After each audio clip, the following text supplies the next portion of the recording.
A lot of people, their company pushes them into management, but they don't really set the expectation. Hey, if you move into management, you know how as a developer, you have to practice programming and you have to learn new skills and you have to read up on new, documentation and try new techniques and adopt test-driven development and learn about continuous delivery and, explore, if you're doing data science, different types of forecasting algorithms and things like that. Well, management's no different.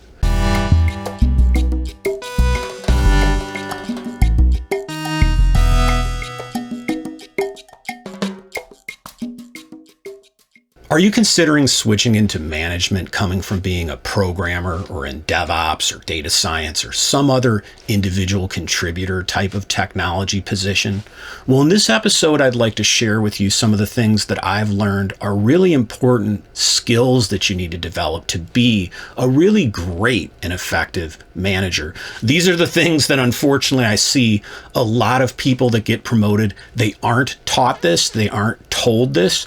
Expectations aren't set with them. Hey, if you decide to move into management, here's what we're going to expect, and here's what you need to get good at. I think they just expect you to learn this by osmosis, watching with what other people do.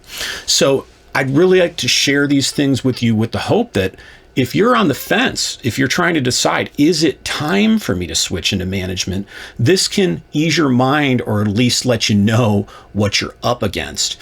And I did do an earlier episode on the show where I shared 5 signs that it may be time for you to switch into management. If you're just wondering if it's even time or not, this episode's more about the skills. You can go back and watch that one if you're interested. So let's get right into it. Here's 5 skills that will really help you be a more effective manager than a lot of people if you choose to make the switch. The first thing that you really are going to have to practice, and it honestly is difficult, but I think it sets a good manager apart from a poor one, is learning to hold people accountable the right way.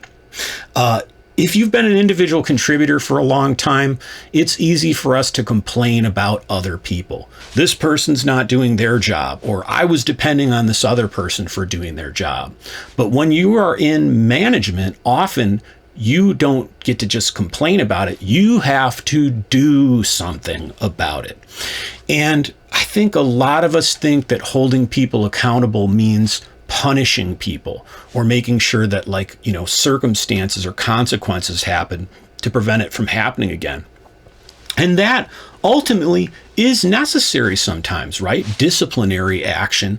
We don't love that word. We don't love the idea of it. But hey, if you as an individual contributor have been on a project and you've seen another person not pulling their weight and it's affecting the whole team negatively, and you've talked to them and they haven't done anything about it, if your manager won't take action on that, that hurts everyone. So if you're thinking of moving into a management position, you will need to practice and learn the proper balance between holding people accountable by sometimes disciplining them, sometimes giving them a warning, and sometimes just giving them grace. Meaning, they're human. They made a mistake, they need to improve, and you try to be understanding of that. I think, each situation is unique when we deal with people. Each person is different. And, this is a skill, just like software architecture or, test-driven development or anything else that we do in technology. It's something you're not going to necessarily be great at the beginning. But every good manager that learned the right balance of doing this had to start somewhere. And if you at least know, hey, holding people accountable, helping them improve, helping them change their behavior is part of the job, you're going to be an amazing manager and people are going to so appreciate working for you. The second thing that I think is a often unspoken but sort of assumed skill or thing that you're going to have to take on if you decide to move into management is taking responsibility for other people.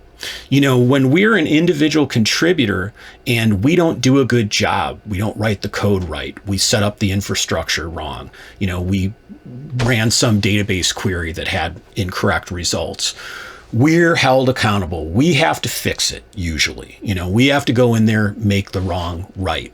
And if we have a big enough screw up, we might get fired. I mean, that's, again, the extreme case, but, we could be put on a PIP, or we could be asked to be mentored by someone else, or, we could start to be getting micromanaged if there's enough trust lost. Well, when you move into management, what's difficult is now, from the company's standpoint and, upper management, you are responsible for your team's work. And often many managers, they're not in the same code, right, that every developer's writing code in. Now, hear me here. When I'm talking about a manager in this case, I'm not talking about a tech lead, meaning someone who is leading the team. They're helping everybody do a better job. They're teaching people. They're maybe looked at as the most sort of technical person of the team, whether that's true or not. But they're ultimately in the same code base and the same features, and they can look at the same code, and they're working on the same code, or the same, if they're not a developer, maybe the same infrastructure. Maybe you're using Terraform, whatever it is, as everybody else. So when you become a manager, what's difficult is you often don't have direct insight to the specific technical artifacts that the people you're managing are working with. You're trusting them without full visibility. And I think that's something that we as individual contributors often don't respect our managers for enough, or we don't have enough empathy for them, that like, hey, that must be really challenging for my manager to have to trust me without being able to understand everything I'm doing. In a perfect world, every manager on a software project would also be in the code, or they'd be just as technical as us.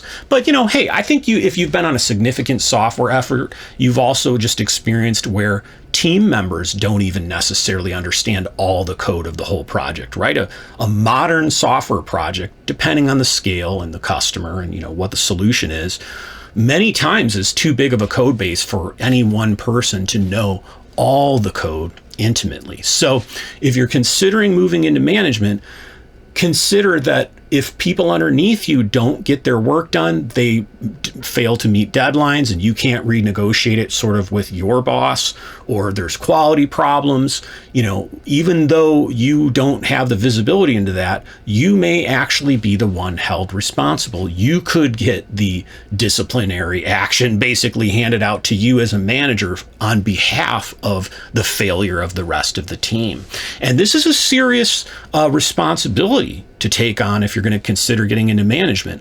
But if you take this responsibility on knowing this is true, and you actually go, okay, I have to actually listen to my subordinates. If they're telling me there's something really dangerous in a decision I'm making, or the direction the company is going, if that thing turns out wrong, I might be held accountable for it. I think some of the worst managers are the ones that are just straight up yes men to all the upper management. Yes, sir. Yes, sir. Oh, absolutely. We'll commit to that. We'll get that done. And then they just force all their subordinates to do everything so that the upper management is happy. They get themselves into a place where if anything goes wrong, they're the ones who are held accountable. So this is a complex topic. Certainly can't cover it all in one YouTube episode, but I just want to make you aware, hey, if you're thinking about getting into management, be prepared that you're going to have to develop the skill to be able to get comfortable with taking responsibility for other people's work and sort of navigate that. The third thing that you're going to have to learn to be a really effective manager, that's different usually than being an individual contributor, is you're going to have to consciously make yourself more available to your team than if you were an individual contributor. If you're an individual contributor, a developer, DevOps, UX, whatever, we can often go off for 3-4 hours at a time, sometimes even all day, working on tasks that have been assigned to us, uninterrupted. Now, on some companies, that's unheard of. There's always Slack interruptions. There might be the daily stand-up, but it's kind of expected. Hey, the thing you're getting paid for as an individual contributor is to contribute. So your time has to be protected. And whether you feel like this is the case or not, management usually understands that. Now, do they always respect it? No, but they know, hey, I can't be bothering like every developer every 15 minutes. They'll never get anything done.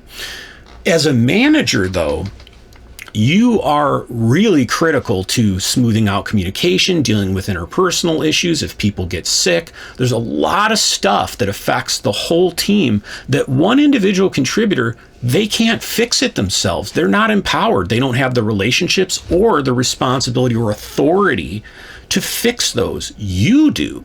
So one of the biggest mistakes I think managers can make is when they switch from being an individual contributor into becoming a manager, finding some aspect of management that they enjoy and just focusing on that in an uninterrupted sort of way and isolating themselves from freeing themselves up to allow themselves to be available for people.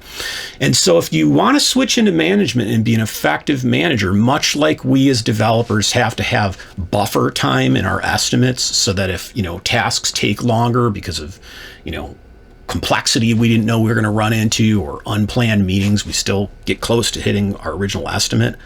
Again, estimates are complete BS on most levels, but most of us have to deal with them.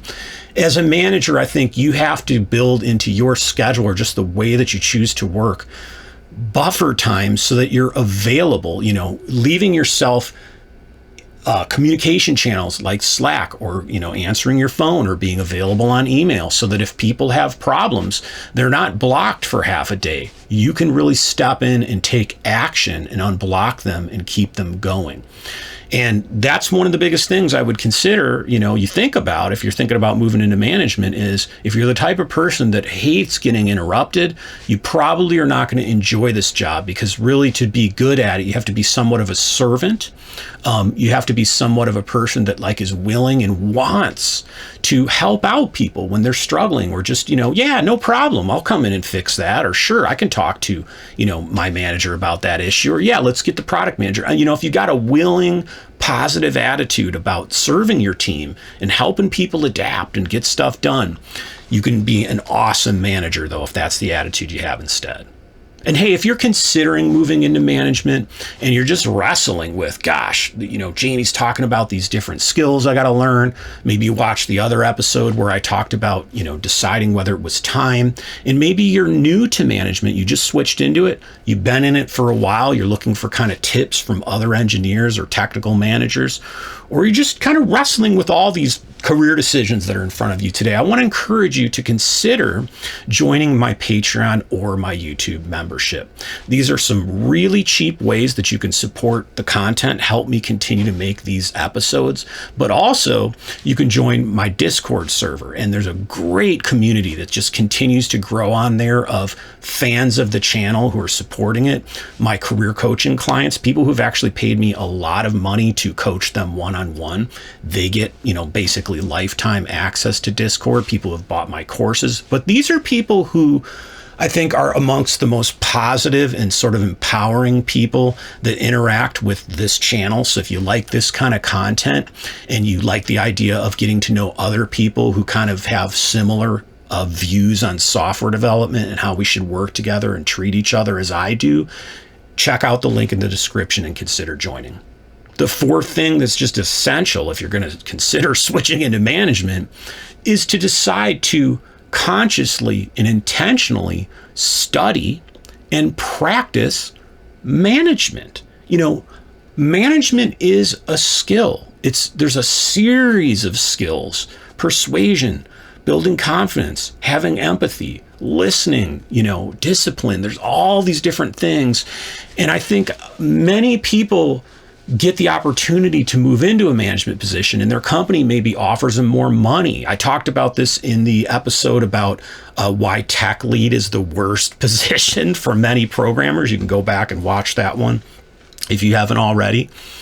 But I think a lot of people, their company pushes them into management, but they don't really set the expectation. Hey, if you move into management, how as a developer, you have to practice programming and you have to learn new skills. And you have to read up on new, documentation and try new techniques and adopt test-driven development and learn about continuous delivery and, explore, if you're doing data science, different types of forecasting algorithms and things like that. Well, management's no different. If you go into management and you go, well, I'm not going to learn anything. I'm just going to take this responsibility. I got this promotion because my job gave it to me. Maybe I'll just kind of learn on the job and figure it out as I go. Can you do it? Yeah. But if you treat it like, hey, I just stepped into a new role with a whole world of new skills I've got to learn, and that excites you, and you maybe put together a schedule for yourself. Hey, I'm going to read a book a week, or every couple of weeks, I'm going to start to find some really great management podcasts. I'm going to reach out to other managers at my company and identify ones and talk to them and say, hey, I'm looking for mentoring. Would you be willing to meet with me like once a week? And I can just tell you how my leading's going, how my management's been going, some questions I have. You can really help me just kind of do better getting started with this. Whatever you got to do, but, studying and practicing management, treating it just like software development, just like, DevOps, any other technical skill where you need to continuously learn and invest in improving your ability to do it with outside resources and resources on the project. If you look at it like that way, and that's how you go into management, you're going to do an amazing job, better than so many other people that don't explicitly, intentionally choose to study management as a discipline. And the fifth and final thing that I think is probably very important to consider if you're thinking about moving into management is that one of the things that'll make you super effective is being a translator for people's incentives. What does that mean? Well, somebody in an executive position, let's say like, the CFO or the CEO or the chief product officer, they're going to be very focused on the bottom line of the company. How much money are they making? What are their expenses? What are new opportunities in the market? What's their competition doing? How many new sales have they made? They're going to be looking a lot on the health of the money, the profit, the revenue, the business. And so many of the decisions that they make, the thing that they're focused on when they're, weighing trade-offs and they're looking at all the aspects of what to do, they're going to tend to be weighted much more towards bottom line business impact. If you're, let's say, a programmer, the work you do every day, you have code that you want to keep stable. You're worried about defects creeping in. You want the developer experience to be such that, when you get new features that need to be built, you can make those changes quickly without, it taking too long and being too laborious. You want to keep the complexity down. You want to keep technical debt under control. There's all these other things that are more technical that are about the quality of the product, the developer experience. That's only two roles, right? You've got obviously people in marketing, they're more focused on, can we reach new potential customers with what this product even does and market to them, make them aware of it in a way that they're excited and maybe they'd even, consider buying this product from us. Support has different incentives. So, we all have these different things that incentivize us and tend to color a little bit the decisions that we make. Well, if you're going to get into management, at least if you're going to be in middle management, you're going to be having subordinates who probably are developers, data scientists, UX designers, whatever you're managing. And then you're going to have upper management who are, again, more focused on the business. And being able to help the upper management understand, okay, here's how these engineering decisions that you're trying to weigh, how affecting, let's say, the quality and making a compromise here can hurt the bottom line of the company. Translating something that the developers care about and they're focused on to the impact that it's going to have on the bottom line of the business, because that's the incentive that the upper management cares about. And similar to that, upper management, when they go to make a business decision where they're requiring, let's say, the developers to abandon some feature they're working on and instead focus on a totally different product or a totally different feature, helping them understand, okay, here's the money the company is projected to make that's going to allow you to continue to grow in your career. We're going to be able to pay you more, basically put that in terms that the developer is going to care about. And I'm just giving you real simple examples, right? This is a skill. This is a discipline. This is something you're going to have to practice. Every situation's unique.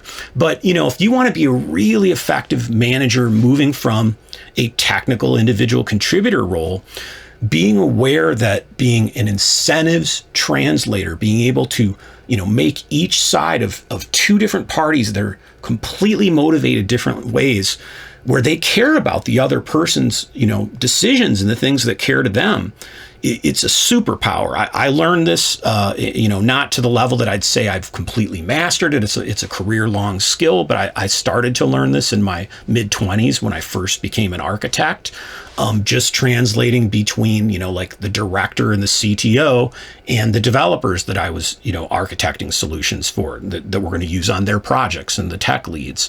And I just saw how important this was, that like the CTO had a very different big picture view of money and, the cost of the developers that we're paying, as well as, architecture and stuff like that, where the developers and, even team leads and tech leads, they're very focused on product. So I got some experience with that. So what are you thinking about all this? Does this scare you? Does this excite you? That should give you an indication, in addition to that earlier episode I talked about, that maybe it is or isn't time to move into management. But if you're hearing all these things I'm talking about today, I think if you chose to go into management and you feel like, the time is right, and these, 5 things that I've shared with you today, you can walk into it going, hey, this is cool. This is a whole new chapter of my career. Here's a bunch of stuff I never got to formally practice. I never got to formally learn this, and just be okay with, nobody's going to expect you to be great at this at the beginning. You are a noob when you first become a manager. I think that's another huge mistake people make. They switch from being an individual contributor who's super respected as a lead developer or something into management, and they think they're going to have the same respect. Don't put that on yourself. Give yourself some slack. But what are you facing? What are you trying to decide about this decision yourself? What do you think about these points I've given you today? And are there some other things that you think are super essential for people to consider if they're switching into management that maybe I haven't talked about today? Leave me some comments and let's talk about it. Until next time, thanks.